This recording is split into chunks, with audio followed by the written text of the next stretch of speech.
Hi, welcome into another edition of Catching Up with Tommy Mag podcast here on 1010XL's podcast platform, 1010XL.com, the 1010XL app, live on Facebook, and share it all over the place. Make sure you check us out on YouTube, on the Jaguars channel, the 1010 Jaguars channel, and make sure you go to TommyMac.net. You'll see all these shows, and you'll see Riding Shotgun on there. We're trying to get Horse's Mouth in there, too, so stay tuned for that, and you'll see all the great members of Team Tommy Mac. That's the best way to find us, and always available for you. Good morning. Happy Tuesday. Lots to get into. Of course, the divisional playoff round. Man, I tell you what, that gambling, oh my gosh. I don't know how people do it because I'll tell you my experience, and it didn't feel that great. Although I won, kind of, but still, holy cow. We're going to get into it much more, but before we do, let's welcome in Grammage. Grammage is here. Good morning, Grammage. How you doing, buddy? The sweet, emotional roller coaster of sports gambling. Oh, my gosh. I don't know if it's sweet. You know what I mean? Because you can't control it. Like the safety. Like you're like, what? Like that made the push. Mm-hmm. You know what I mean? You don't get just why? Why the safety? You know, how did it get to that? And then it just happens, and you're like, oh, you're sitting here. Oh my gosh, I'm gonna win. I got another win, right? I pushed 2 and I won 2. So I made a little bit of money. I don't know how they calculated, but I ended up winning like $36 on a $10 bet, right? Is it on a Hard Rock? Hard Rock bet, yeah. But it's too much, Grammage. I think it's too much for me. I think I'm going to stick to the guessing touchdowns. You know what I mean? I like that kind of. It's kind of the pressure's off. Low risk, high reward. I don't really care who wins, and I didn't really care who won. I mean, look, Washington. What a story! I mean, that's all you can say, man. It's a Cinderella story. And will it continue? We'll talk about it. I think they're going to be up for a huge battle against Philadelphia. But, you know, Philly wasn't as impressive as I thought they were going to be. They did go up, like I said, but, man, let them right back in. That was really, really disappointing. We'll talk about Championship Sunday coming up. Played, like I said earlier before the start of the show, I played in it and started in an AFC Championship game in 1996 after starting that whole year, and then watched an AFC Championship game from injured reserve in 1999 when I got hurt in the second game of the year. Last play of the second game when we went 14-2. Man, what a tough outcome both of those were for our team and our organization. So close, but yet so far. And let me tell you, it still stinks. You know, I don't go around the year like, oh, but on Super Bowl Sunday, I'm always like, damn. You know what I mean? Like, just so damn close, but again, so far away. Can I say something? You know what? Let me before you say anything, I'm gonna respond by what I say to my kids when they go, Dad, can I ask you a question? I'm like, just ask the question. Just say it. Anyway, just say it. This is a statement. If a one Tom McManus is not injured in that 1999 game. I can't say that. All right, how about this? I can't. How about this? I'll lump you in then. If a one Tom McManus and a one Tony Baselli are both healthy. Baselli more than me by far. I will say this. Look, first of all, and Lonnie and I joke about it where when we see each other and we talk about it. We don't joke about it all the time, but so Lonnie was the idea was, so I won the job at Mike, right? The middle linebacker. K Hard was our Will, and Lonnie Martz was our Sam. And Lonnie had just gotten there, like after the 98 year, right? So Lonnie and I only got to play for a couple games. Let me tell you something. He was a beast. And we had a good, obviously that whole defense the whole year was really good, except against the Titans. But Lonnie had to move to Mike, and he would always be like, man, what'd you get hurt for, man? I hate Mike.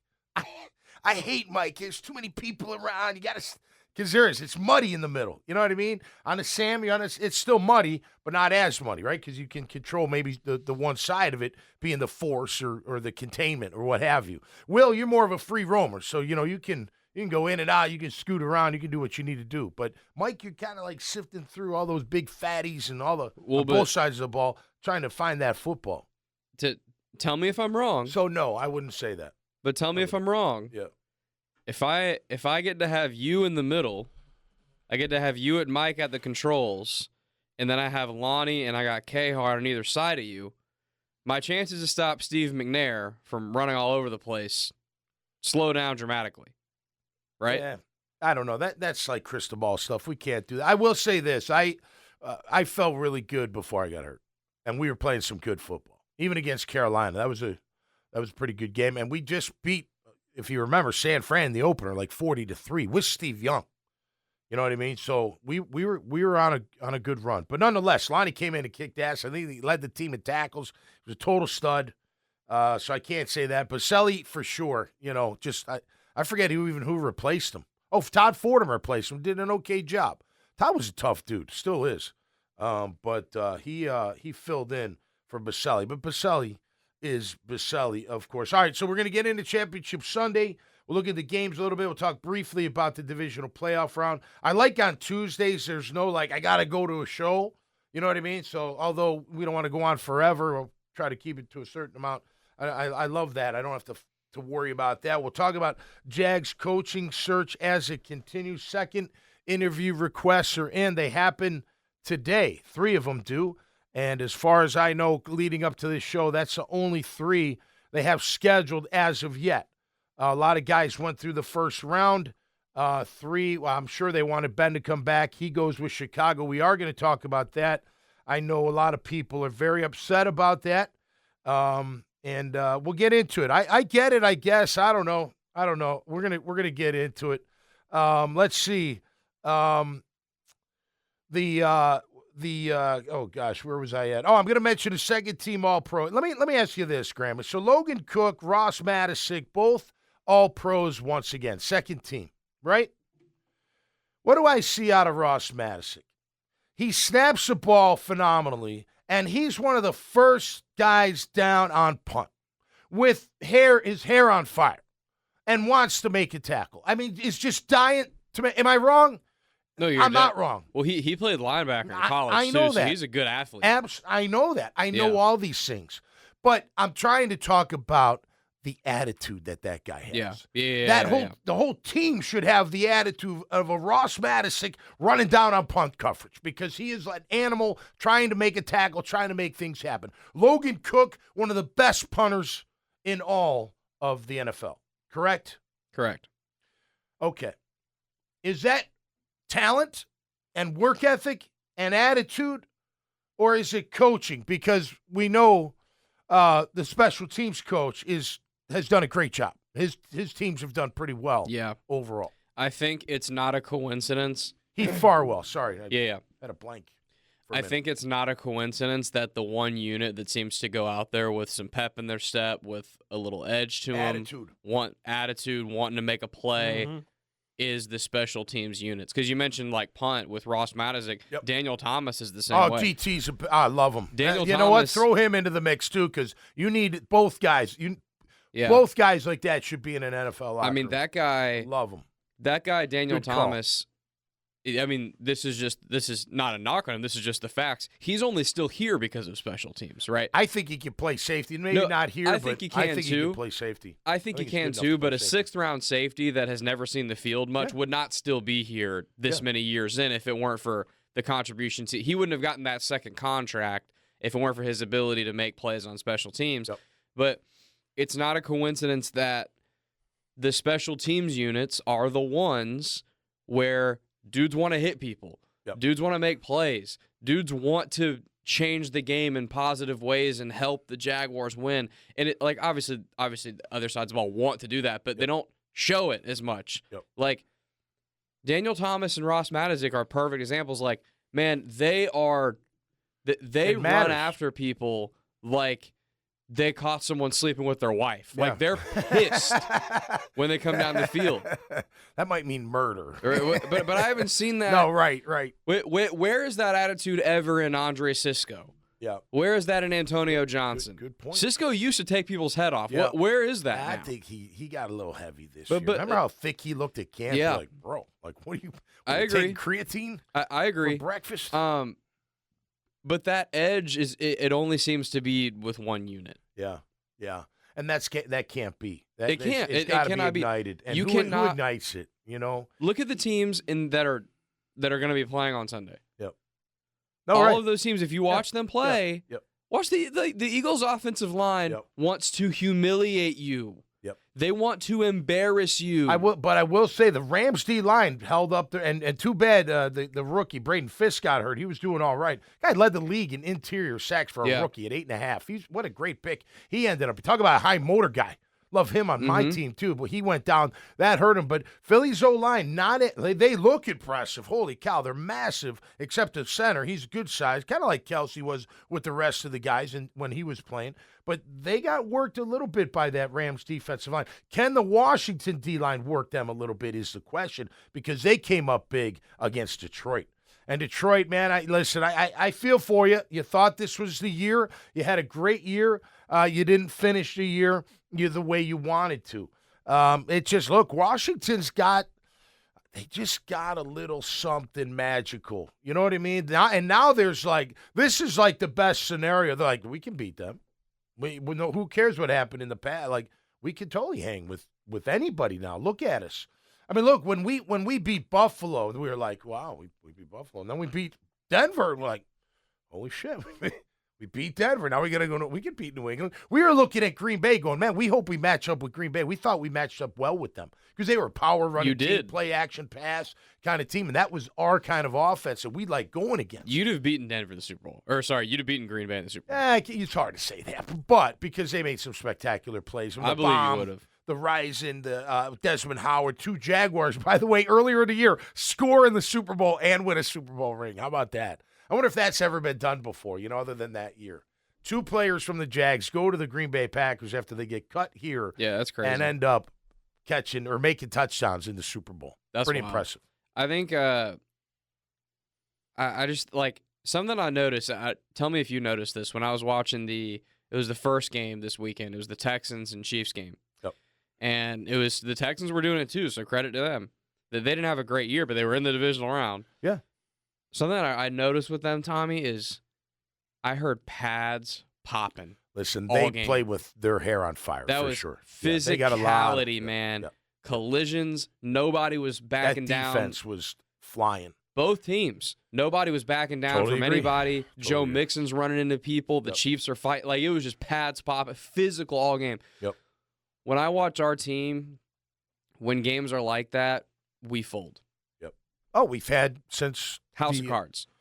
Listen, go back to remember the rain game up in Philly, and everyone talked about Trevor turning the ball over, rightfully so. I think he had 4 fumbles, 3 fumbles, whatever it was. And I'm like, man, I'm not even thinking about that. I'm thinking about how Miles Sanders and that old line kicked the living crap out of our front 7, and we didn't have an answer. Miles Sanders is a fine running back. I'm not saying he's not, but he's not, super duper star. And we made him look like a freaking all pro, and he was. That day he was. And probably earned himself a great contract that year. He did. Down to Miami, I think, is where he went. Right? But they punched us in the mouth. Ever since that game, I'm like, that's the recipe to beat us. Punch us in the mouth. We don't have the beef up front to withstand it. We don't. Our tackles aren't anywhere near the Eagles' tackles at all. No, they're not near close. Tristan Wirfs. Not even close. They're not near who's the left tackle for the Texans? Laramie Tunsil. Tunsil, they're not elite like that. They're not bruisers like that. That's got to be upgraded. You got to have some beef. Where's our Chris Jones?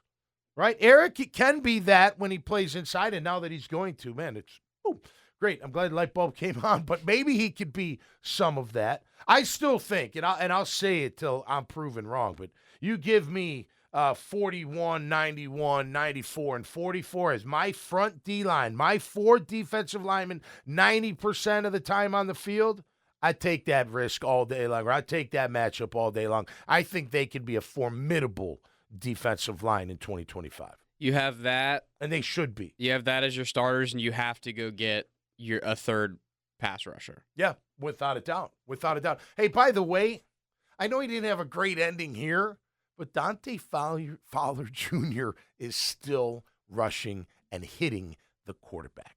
How about that? He's good. He is good. You know what? He's always been good. There's no doubt about it, right? I've always loved the way that guy, he was physical. Even his rookie year he got hurt.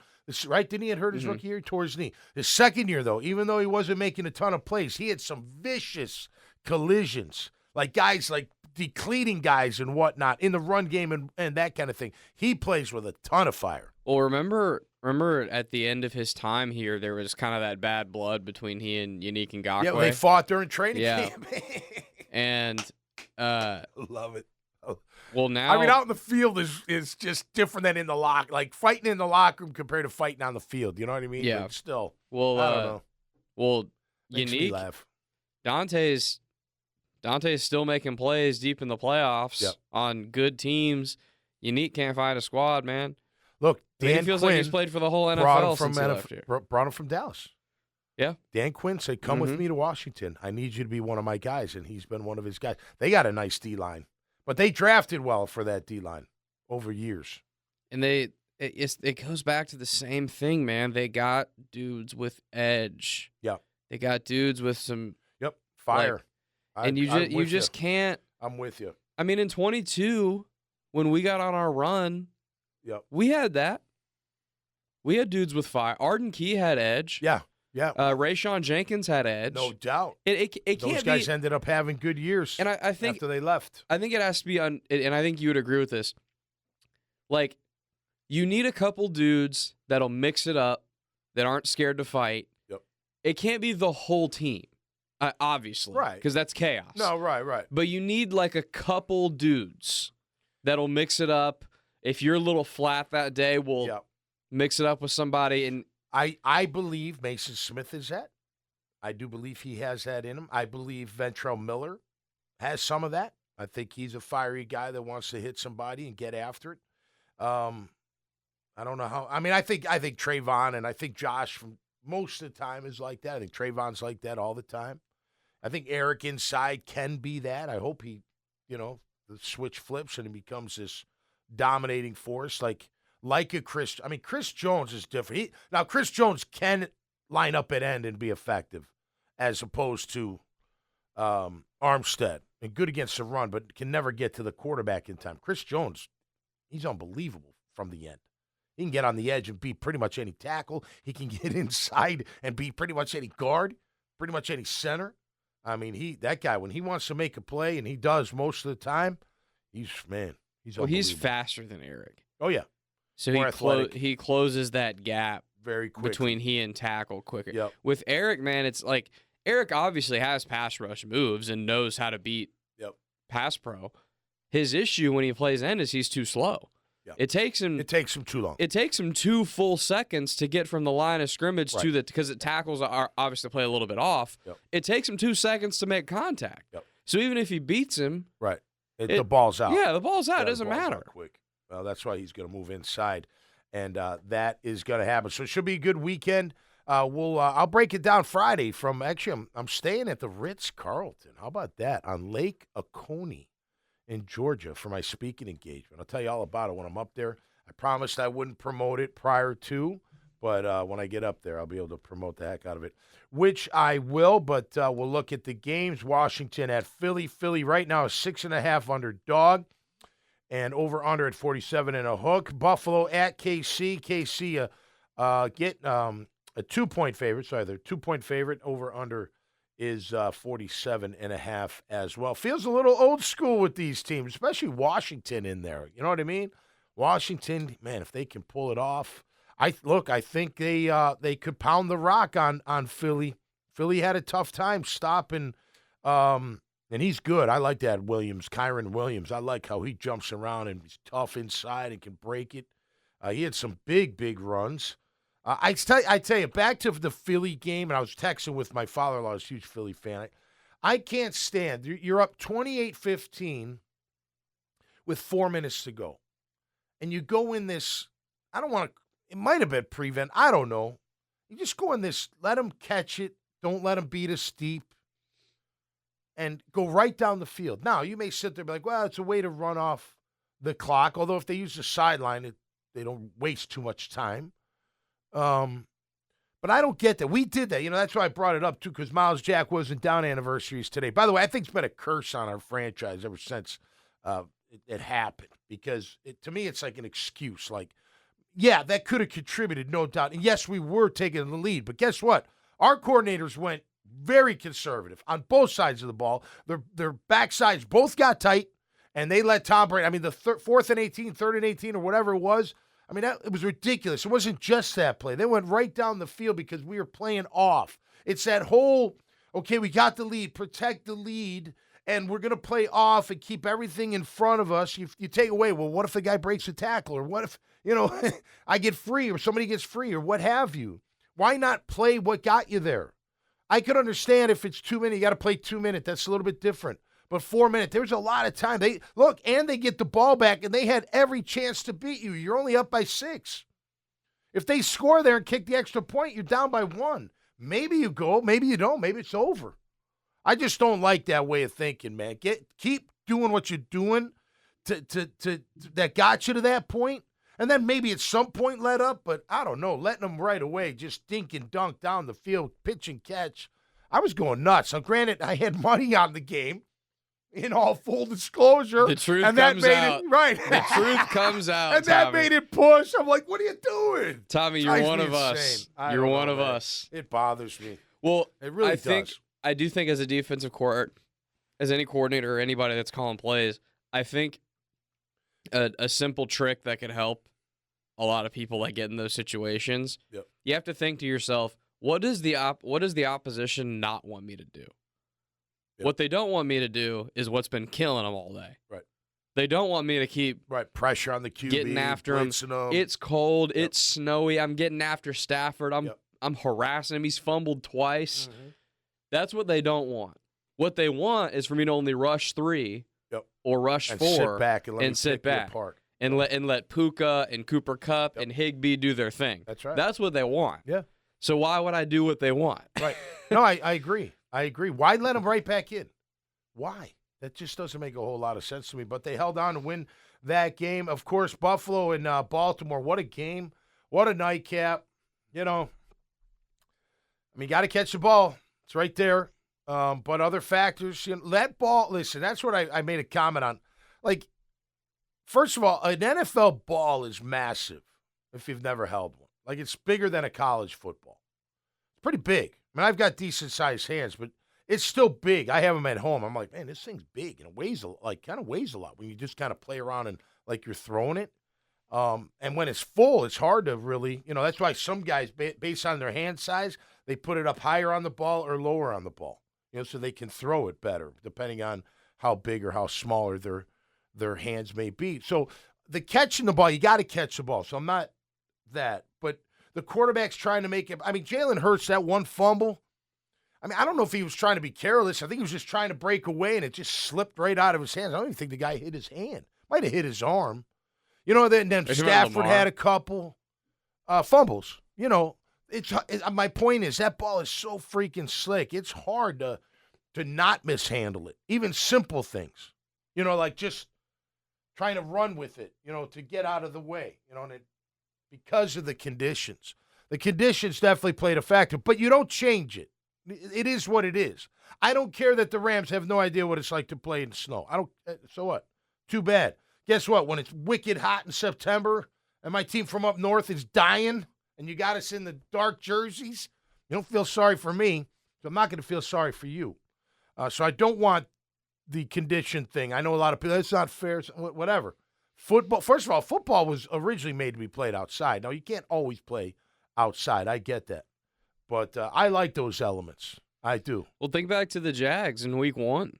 Yeah. It was 1 billion degrees in Miami, and the way that stadium is constructed, the Dolphins get shaded the entire game, and the away team just bakes. Yeah. Same in Everbank. Yeah. I mean, they have to go to the far sideline, and that sun's beating on them all game long. But whatever. Listen, it was compelling. I loved all of them. I don't know. Mark Andrews is just gonna take some heat.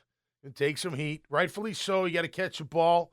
I'm sure it's a lot easier said than done, but that is the job, and that's what happened. Game of inches, man. Game of inches. Buffalo's going to have their hands full at Kansas City. I'll break it down later.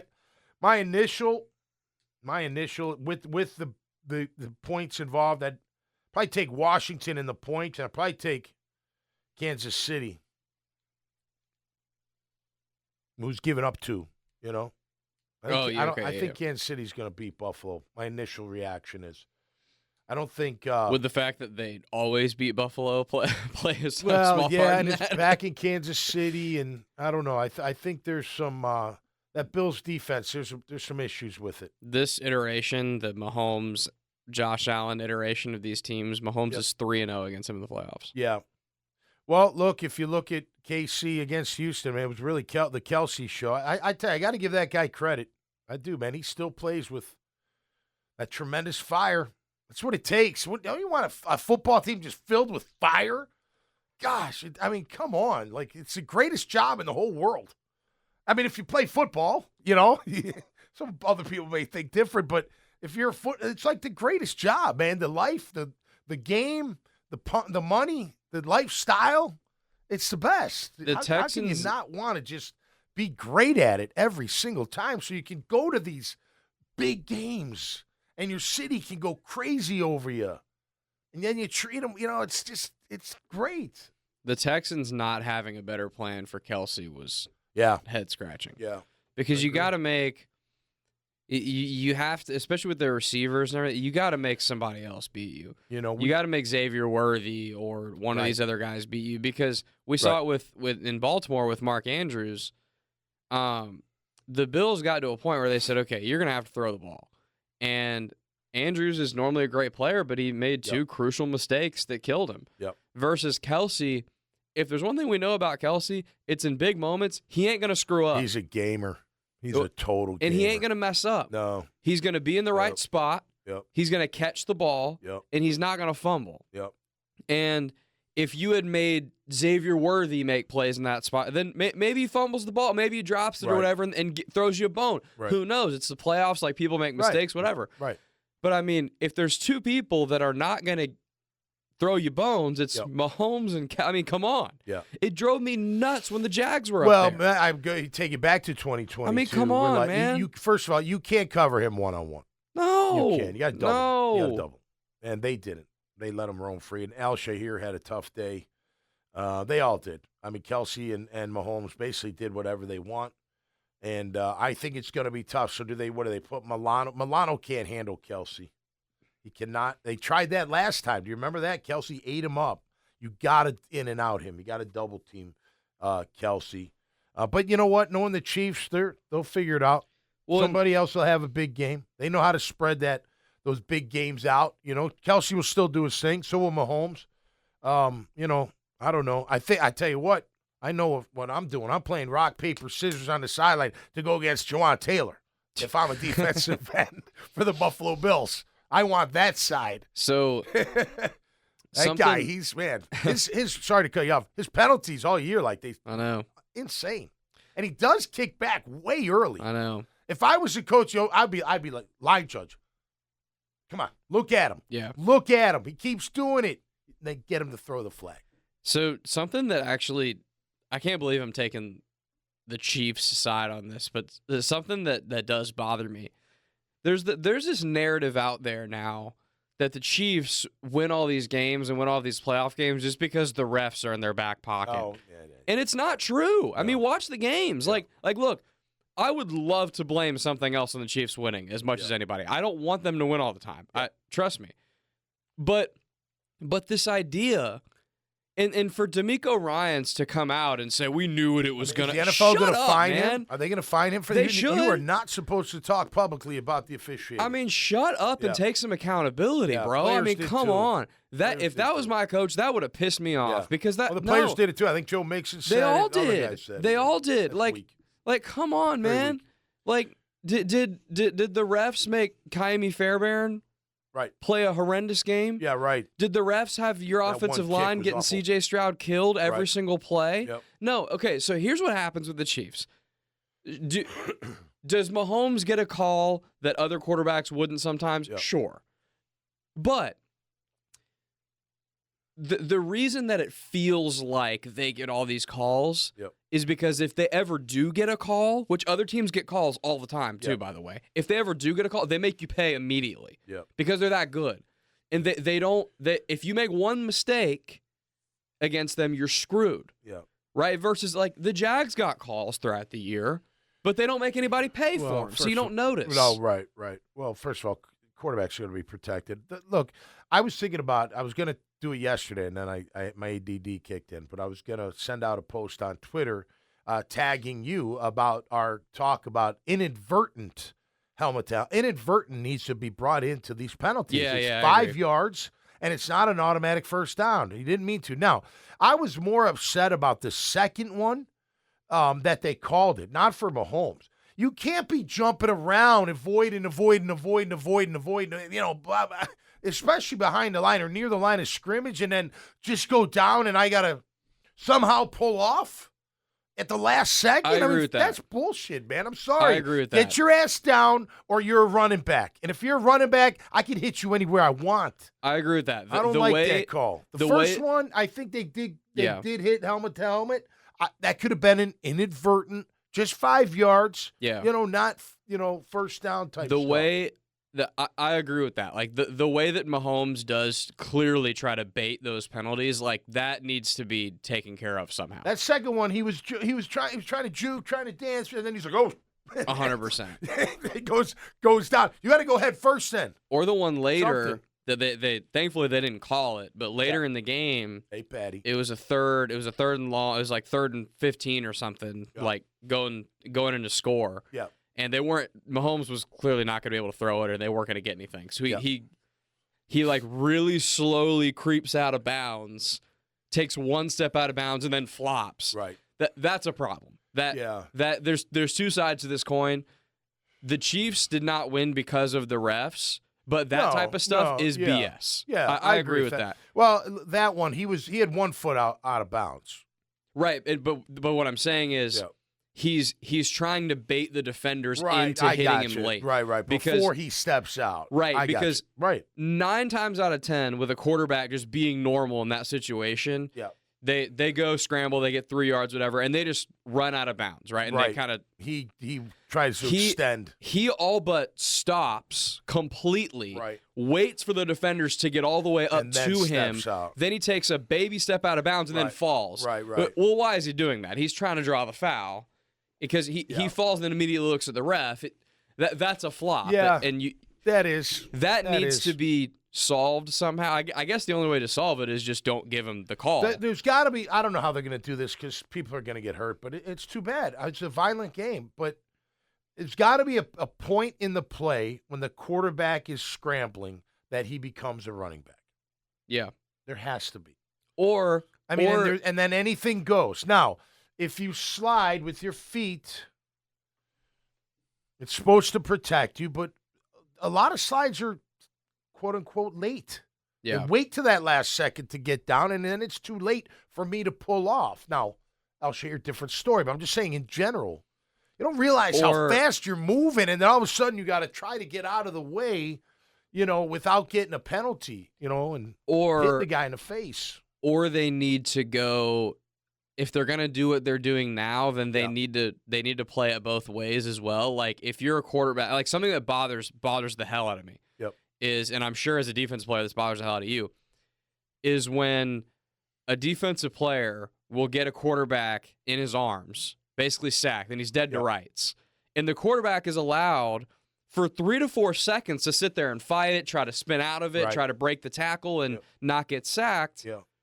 But then if the defender is to hold on and drive his body weight into him into the ground or something, it's a penalty. Right. Well, that can't go both ways in my opinion. I agree. If you're gonna call those body weight penalties or whatever, then when a defensive player gets a quarterback in his grasp, you got to blow the play dead. Yeah. That's it. Right. You can't. Tom Brady was the king of that. Tom Brady used to have a bunch of plays where he would fight, he'd kind of just wiggle out of a sack because people were scared to bring him to the ground. Right. Well, you saw Stafford do it. Was it this past week or the week before where he's in the grass and then he tried to do a little shovel against to the say Vikings. it was an incomplete pass, right? So you got to do something about that. All right, let's move on. Great. I'm glad you brought that up about the penalties. They are part of the game. They do get some calls, but that's not why the Texans lost that game. No question. Both things are true. All right, let's get through another thing that people think. Okay, so Ben Johnson is going to the Bears. Congrats to the Bears. Hopefully it works out. I don't know.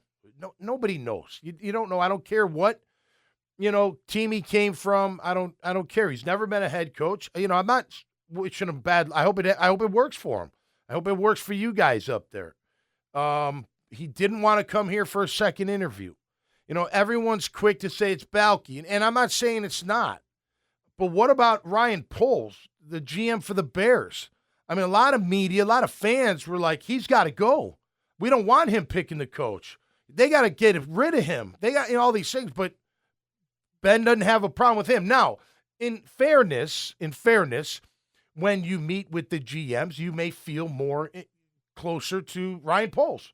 Like without the whole, the media-driven or the fan-driven, everyone hates Balky. Just take that out of it. I go interview for the Jags. I meet the GM. I go interview for the Bears. I meet the GM.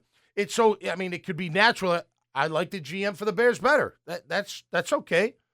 You know what I'm saying? So that could have happened. And then you go to, well, what do they have to offer that we don't, or vice versa? Well, in his opinion, I guess they had more to offer. He doesn't take the second interview. This whole, rhetoric, it's Balky, everyone hates Balky. Maybe they do, maybe they don't. I'll tell you what, listen, I know maybe I'm a little bit different, but if I was a head coach in Canada, first head coach, like I'm good, this is my first time, I don't give a shit who the GM is. I'm going to make my mark. And if he gives me problems, I'll handle it the way I've got to handle it. And maybe it works out, maybe it doesn't. But I'm the one that's got to steer the ship inside the locker room. I'm not looking for the GM to steer the ship. He's got to bring the players, even if he does overlap in his duties. Or he's on the practice field. Whatever. I don't really care. You know what I mean? But it's the coach. So this whole, he's not coming because of Balky. I don't know. Maybe that's part of it. Maybe there's more to it. Maybe the quarterback's 3 years younger with the same kind of tools. Maybe it's the weapons are better. Not Brian Thomas Jr., but collectively. Maybe their O-line, they need work on the O-line, but you know what? Let's fix that O-line. Maybe Caleb's got more promise than Trevor. Dare I say it? I don't know. I'm not saying that. Maybe he feels that way. I know we all want to throw in this, it's Balky, it's Balky. You know what? There's always more to the story. I guarantee you there's more to the story. Didn't even take a second interview. That says something. Now we pivot because now it's Liam Cohen. And listen, for the record, whoever it is, I'm behind him. I am behind them 100%. You know how I feel. I want a second chance guy.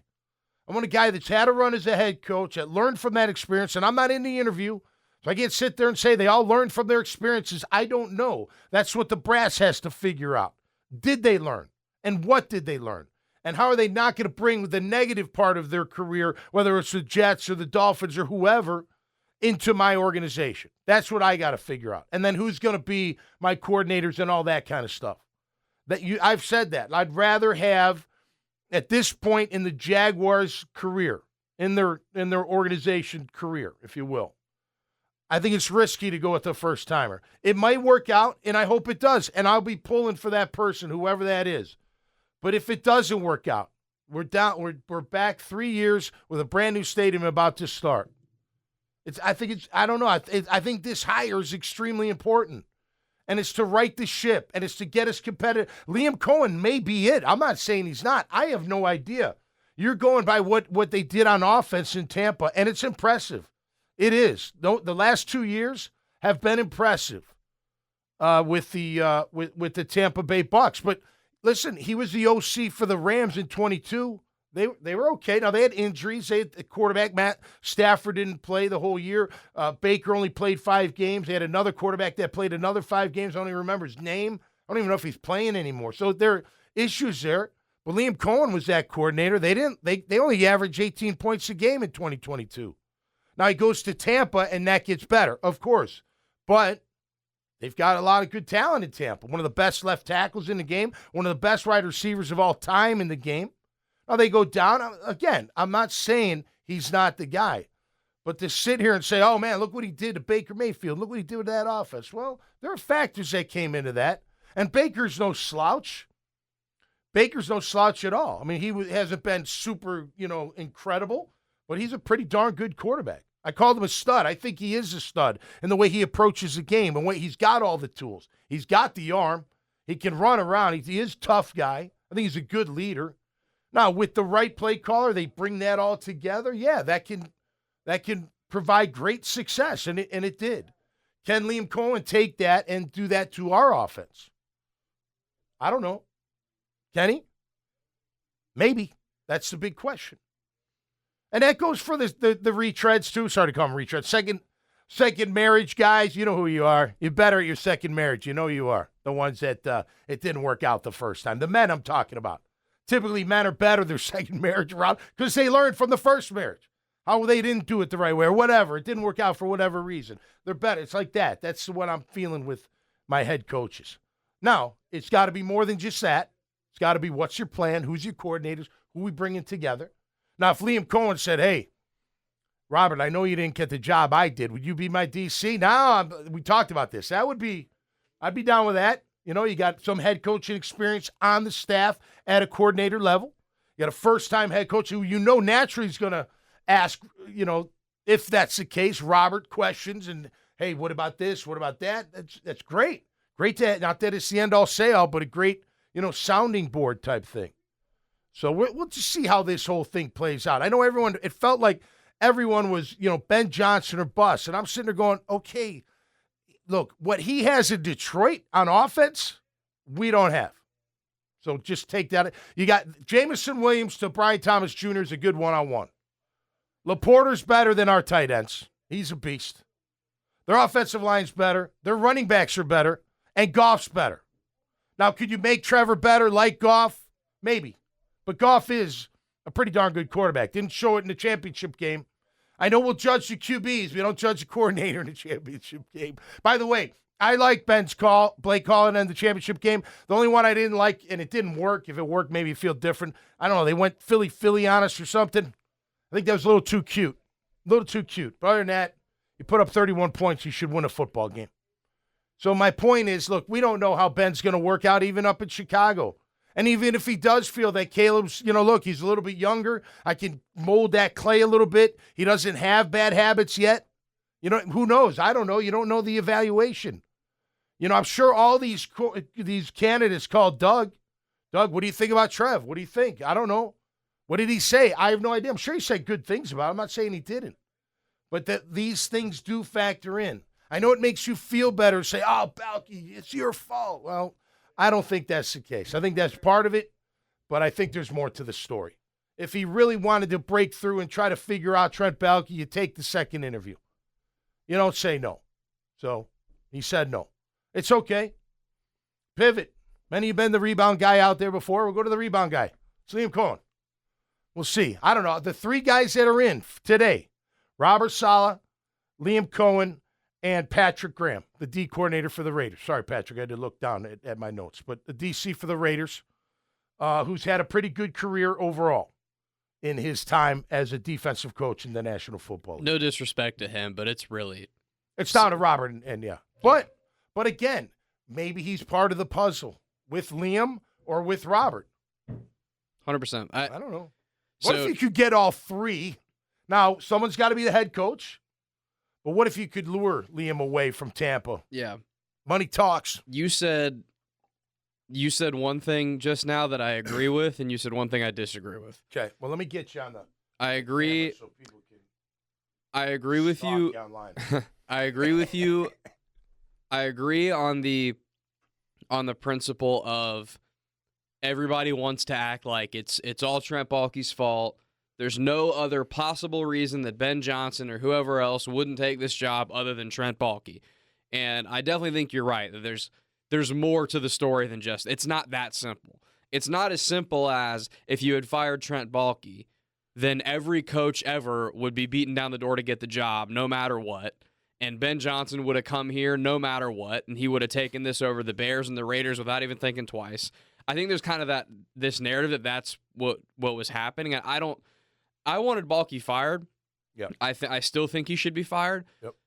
But I don't think that's necessarily true. There's more to the story. It's more to it than that. It's not as simple as if you fired Baalke, you would have had Ben Johnson. I don't necessarily believe. I think there would be more factors. Yep. Maybe. Yeah. But there's more factors than just that. I totally agree. What do you disagree? So what I disagree with, and we've disagreed with this on the last couple episodes. Yep. Oh, the retreads.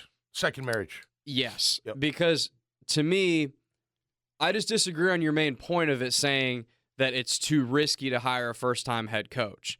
Because to me, hiring someone that has failed as a head coach and trusting the fact that they've quote-unquote learned from their mistakes is just as risky as hiring a guy that you don't know would fail at all. All right, take Robert Saleh, whose overall record wasn't very good for 3 years. Let's just say they're, owner, not who we think he is. I'm not saying that I know anything. I'm just saying, gets in the way, because all you hear up there, that it's a shit show with the ownership and with they fired the GM too. They fired the head coach, 5 games in? 4 games in?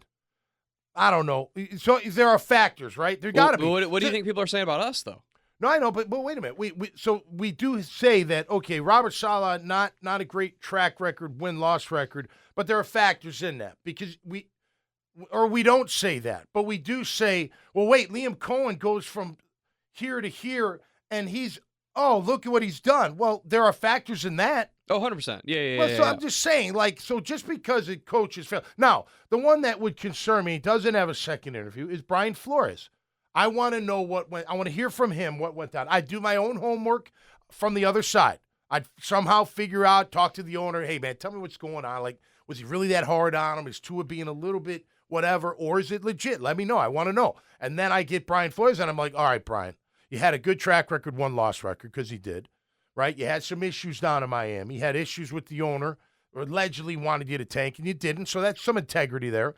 You had issues with the QB. He says you called him, you sucked, and he was terrible, and blah, blah, blah, blah, blah, all this stuff. Tell me about it. Give me your side of the story. You know what I mean? So maybe you come away and you're like, okay. My point is, the only reason is just the experience. Now, a first-time head coach, like a Liam Cohen, let's just say, that has a recent former head coach on his staff, like Robert Saleh, okay. That mitigates that a little bit, right?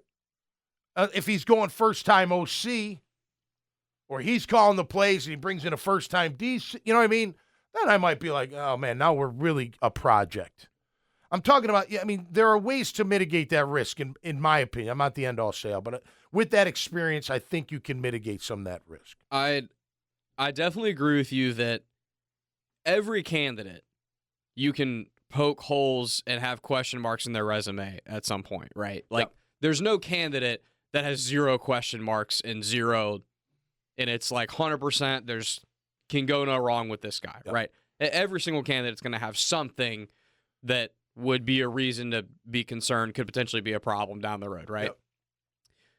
Yep. The main principle I disagree on that you're saying is I think, because it's the word risk that I'm hung up on, because again, I think that hiring Ben Johnson, Liam Cohen, Joe Brady, any first-time guy. How many years are you giving this coach? 3, 2 if it's really bad.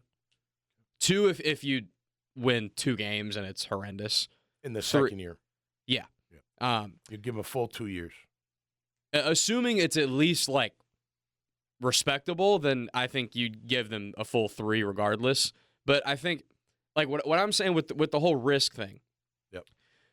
I believe that hiring one of those first-time guys and because it is a risk, of course, because they've never been a head coach, obviously. So that is a risk that it's never been their show. They've never been a head coach before, so you're taking the risk that they will be able to handle that, right? Yep. And they will be able to do that without the experience. But my thing is hiring Robert Saleh, who we just saw, albeit with some organization has problems and all that, we just saw him fail. It's just as big of a risk to hire Flores or Saleh or whoever these guys are that had some type of issue and failure at their last stop. Yep. It's just as big of a risk to assume that they will make that correction. Okay. In my opinion. If Rodgers doesn't get hurt on play 4 of the season ago, maybe he doesn't have such a bad record. Maybe not. Those are factors. You got to. Come on, Aaron Rodgers is one of the greatest QBs of all time, and I know this year wasn't fantastic, but you're expecting huge things out of him. And I totally 4 agree. plays in, Schwink gone, and Zach Wilson's your quarterback. I totally agree, but by the flip side of that coin, the defense stayed together. But by the flip side of that coin, we just brought up the 2022 Rams. Yep. Where injuries. where the whole team got hurt. Right. So you factor that in. And we agree that we agree that every candidate you can poke holes in. Every candidate, if you don't like that candidate, there are negatives you can say that will have validity. Sure. There's no, Sean McVay is not available right now, right? Yeah. I will say this. I don't know Robert Saleh myself. I did ask my friend Brant Boyer, who's been the special teams coach up in New York for like 12 years. Mm-hmm. And him and I were teammates, were really good friends. Talk back and forth on text. All he said was, he goes, "Look, I love the guy. He's a great leader. He knows ball. He just said, he didn't say anything, over the top. And if Brant says that, I believe that. I truly believe that. Now, Brant may be like, well, I know he's going to bring with me, but so what? I don't think that has anything to do with Brant saying what he said to me. Now, on the flip side, and I'm not there, but the outside looking in, I will say, back to Rodgers, there were a few moments during the year that I didn't really like how Rodgers was treating Saleh. It just seemed kind of strange. And Saleh didn't feel like he knew how to handle that. Or it felt like react Rodgers to that. was the coach. What's that? It felt like Rodgers was the coach. Yeah, at it times. just became it was like, weird. yeah, I agree. like you let that get to a point where, like, look, Rodgers is great, but he don't run the damn team. That's like, I hear these things. Trevor's camp wants Cohen. Like, Trevor's camp? Who's Trevor's camp? His mom and dad? His attorney? His wife? Him? His brother? Like, what are you talking about? The baby. The baby said. I mean, I don't know. I don't know. I personally, I think it depends on the QB. If I'm bringing him into, hey, what kind of coach you want? Not who you want. What kind do you want? I'll pick who we have. You're not picking who. I don't even want to know who you're endorsing. I just want to know what kind of coach you're looking for. What do you think will make you better? Because you got to get better. They all got to get better. But what's going to make you better? We don't know yet. yet. All my leaders said.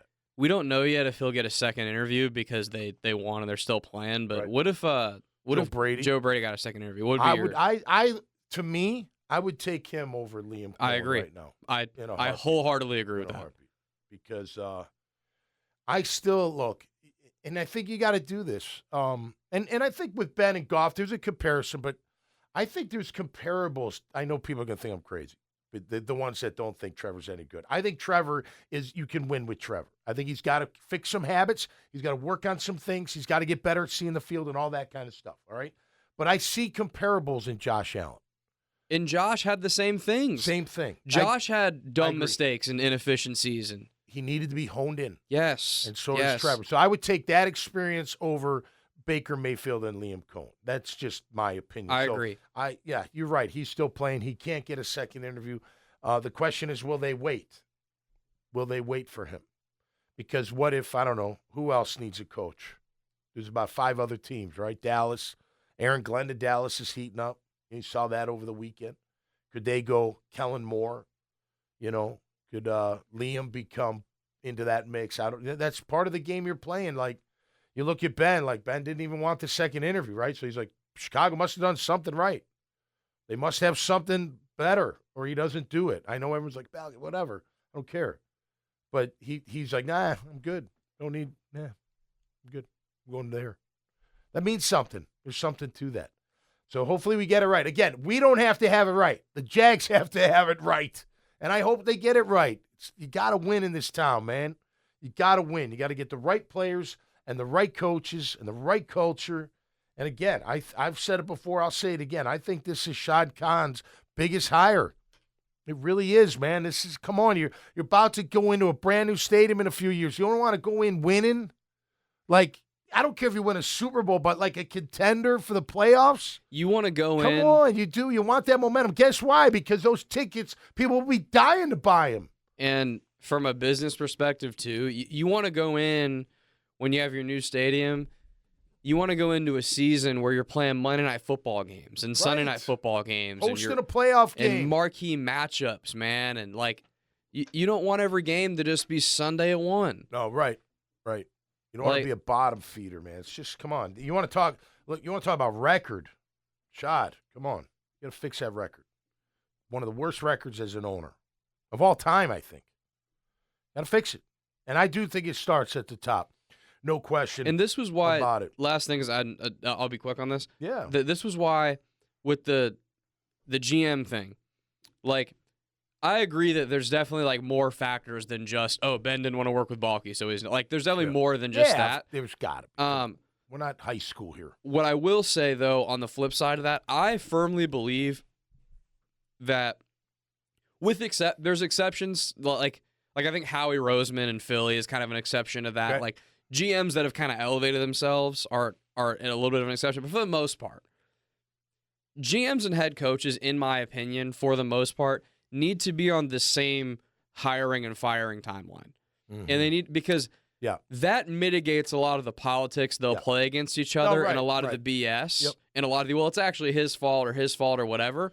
Yep. And it needs to be more, and this is what has worked well in Detroit. They completely reset and clean slated, and they brought in, I forget the GM's name, but they brought in Holmes. Brad Holmes, yes. Brad Holmes and Dan Campbell at the same time. Yep. And they were able to say, okay, if this doesn't work, we're getting fired at the same time anyways. Right. So, and what did they say, Grammage? I've said it a million times on this show. What does Dan Campbell say publicly? The first thing me and Brad did was sat down and said, what kind of player do we want in this locker room? Yeah. Not talent, not scheme, not anything. What kind of player? And it does have to be like that. You got to be on the same page. And I think it comes from the top, the ownership. Go back to Philly. Now, I forget who was the owner before Lurie, right? But you look at Philly back in the 70s, even the 60s, probably. What were they known as? Physical, tough football teams, right? Well, back then, a lot of teams were, because it was pound the football, and you had to have physical guys that could block, physical guys that could take on blocks and tackle and all that kind of stuff. It was still a physical game, but less rules, right? You clothesline back then. But what was Philly? Philly as a sports town is what? Tough. They're known as what? They're known as tough. Hockey, the Brawlers, what were they called? The Bad Street, the Bullies, or Broad Street Bullies back in the day. They were always physical, right? I mean, 76ers with Dr. J, they were Daryl Dawkins, Chocolate Thunder, breaking backboards. I mean, come on. Baseball, Willie Stargell. I'm like, listen, look at it. Well, my ADD's taking a break today, baby. I got these names coming out of nowhere. But no, I mean, it's a and I went to Pittsburgh Star with Willie Stargell, didn't I? He wasn't a Philly. He was a Pittsburgh Pirate. Sorry about that. He was a great Pittsburgh Pirate. Give me Philly. Mike Schmidt. Damn it, third baseman. But they were all, but the Eagles, they're known for being that kind of team. Go to the Steelers. Now, I was chatting it up with my friend Greg Conley, owns Caribbean Connection. Big Steeler fan. He's really, really knowledgeable on everything.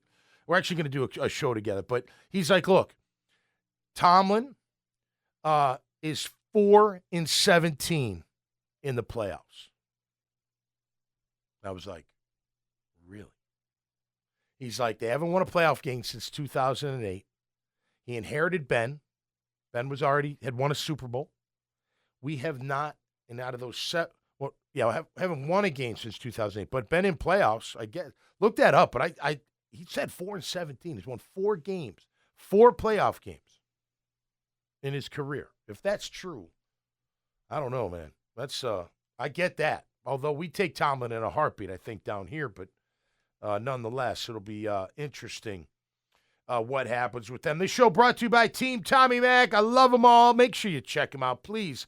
TommyMac.net. You'll see this show. You'll see Riding Shotgun, working on that for another guest. You're going to work in the horse's mouth. And you'll also see every member of Team Tommy Mac right there on the website. Just please click on their logo. It'll take you right to their respective websites.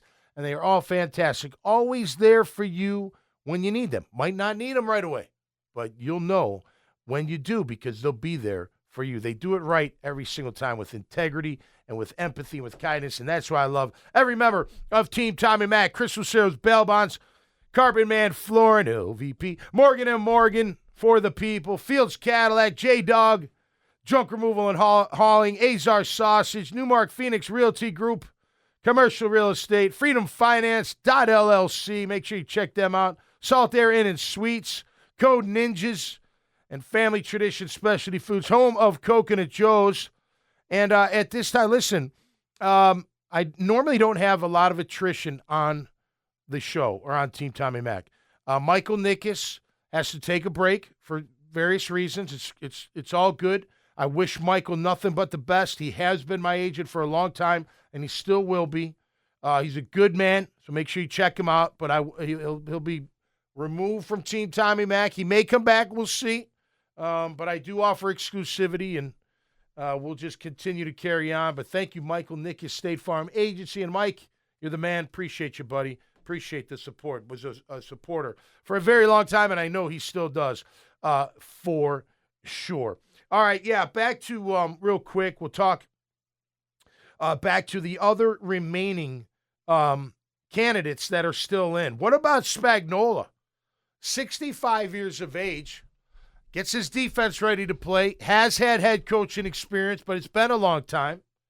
What about Steve Spagnuolo? And I know a lot of people, it's funny when they mention Todd Monken.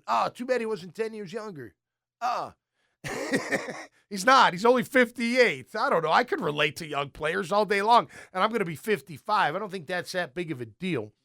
Look, 65, would that bother you? Would Spagnuolo bother you? He wouldn't bother me, depending on, again, well, who's your OC?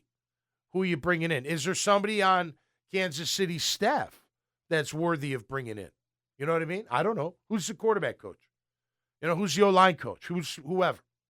Is there somebody you can bring in that'll impress me enough for my Q? You have to factor that in. I've said that before. I don't think the number one factor, in my opinion, is getting that right coach that's going to change the mindset, change the attitude, change the culture, and everything else will fall into place.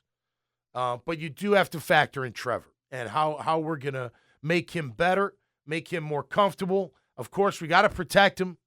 You have to protect him. It's every quarterback. Look how they perform when they've got protection, man. They can all sling it. They can all get it done. They don't get rattled. They don't get hit every play.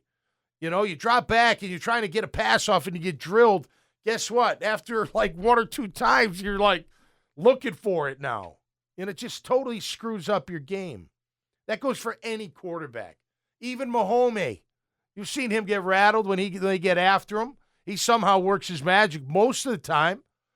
Maybe it's been a while. I mean, Tampa, they harassed the hell out of him, even though he threw for a bunch of yards and ran for his life, but they got him off his mark. Still had a great productive day, but also made some mistakes that hurt his team. So, got to take care of that. Get beef. Get an attitude. Keep the right players. Keep guys like DT, like we're talking about. Ross Madisick. Of course, you're going to keep Logan the punter. You're going to keep the kicker. Be interesting what they do at the interior line. We'll cover it all. We'll follow this search. 3 coaches today, Robert Saleh, Liam Cohen, and Patrick Graham, all have second interviews, in-person interviews today. So we'll hear something later today, which will be fantastic. I'll be back later in the week, live from Lake Oconee. That's right. I'll bring my gear up there, and we'll get live on Facebook, and I'm sure we'll have some news. If anything breaks, I'll jump on Facebook Live and whatnot, and we'll get that out there too, and maybe from the home studio. But until next time, stay safe, be cool, stay safe, take it easy. Take it easy. It's a long road to next season. You're going to have to get your heart medication amped up if you keep this up. You know what I'm saying? It's all going to work out the way it's supposed to work out, and you may have your feelings in a certain way about certain people, but I don't know, man. Just remember, the truth is always in the middle, somewhere here on earth. No, somewhere in the middle here on earth, and it takes 2 to tango. Okay, it always has and it always will. So let's just hope we can find the right coach regardless of who or how you feel about the general manager. And to me, that's the kind of coach I want, an alpha that's like, yeah, you want to go outside? You got a problem with me, Trent? That's how I'd handle it. Want a shot at the title? Let's get this over with. First meeting with Trent Baalke. All right, Trent. Let's get this shit out of the way, all right? Whack! I'm telling you right now, just stay out of my way. Give me good players, and we'll be good. It seems pretty simple. What do you think, Kramich? Think that'll work? Headbutt? Just draft all the good players. You'll be fine. You know what's interesting, and we'll wrap. I was talking to my good friend Jack Mueller, who was one of my early agents. He's an attorney, NFL attorney, worked for the Pats for a long time.